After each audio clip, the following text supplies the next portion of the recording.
जय हिंद। मैंने अभी तक आप लोगों को समझा दिया प्रतिरोधों के निकाय का संयोजन पूरी तरह से, सब खूब अच्छी तरीके से समझे और उसका न्यूमेरिकल भी लगाए, सवाल भी कुछ लगाए, वाकई में बहुत मजा आया था। अब आगे देखते हैं हम कि अब यही प्रतिरोधों के निकाय से संबंधित कहीं पर नुकसान भी है। देखिए, इन श्रेणी क्रम में जुड़ने से कहीं पर लाभ भी है और कहीं पर हानि भी, ठीक है ना। तो अब कहीं पर लाभ कैसे, देखिए ये जो झालर हम घर पे लगाते हैं, तो झालर में एक जगह लगाने से पूरी एक क्रम में देखिए झालरें सब उसका श्रेणी क्रम में जुड़ी है ना, एक ही तार से, है ना।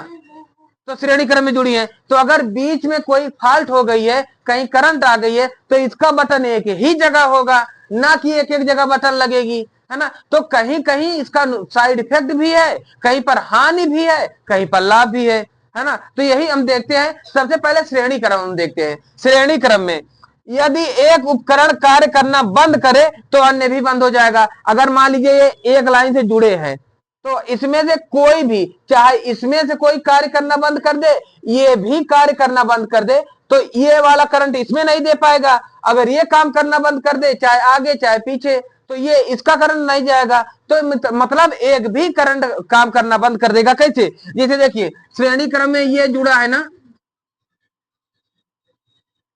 ये श्रेणी क्रम में जुड़ा है, तो अगर इसमें से ये काम करना बंद कर दिया, ये भी खराब हो गया, तो आगे करंट नहीं जाएगी ना, है ना। अगर मान लीजिए ये सही है, ये भी खराब हो गई, यहां खराब हो गई, तो करंट आगे नहीं जाएगी।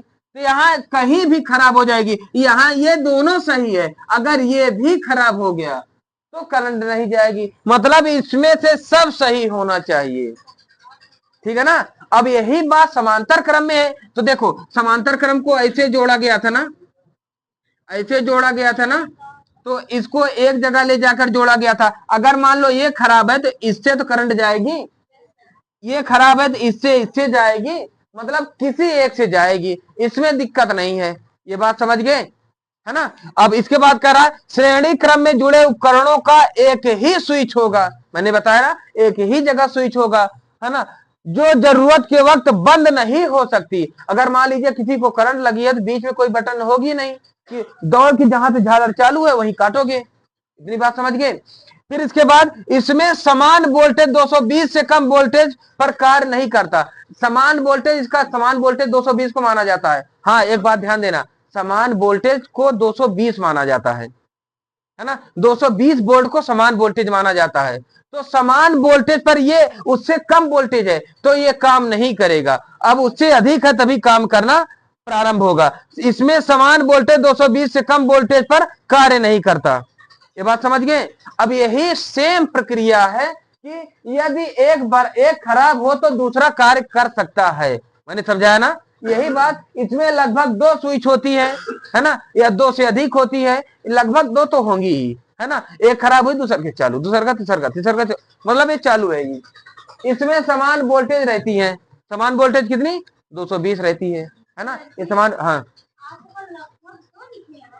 हाँ, अलग अलग अलग अलग अलग अलग दो, है ना। ये इसमें अलग अलग 2 स्विच होती है। लगभग का मतलब ये बताया कि अलग अलग 2 स्विच होते हैं। 3 भी कर सकते हो, 4 भी कर सकते हो, है ना। अलग अलग 2 स्विच होती है, समझ गए ना, इतनी बात। अब इसके बाद अब हेडिंग डाल देते हैं, हेडिंग डाल देते हैं विद्युत धारा संबंधी उष्मीय प्रभाव। अब इसके बाद विद्युत धारा संबंधी उष्मीय प्रभाव बहुत महत्वपूर्ण है, एक सवाल आनी इसकी तय है, ठीक है ना। आइए देखते हैं। ये बेटवा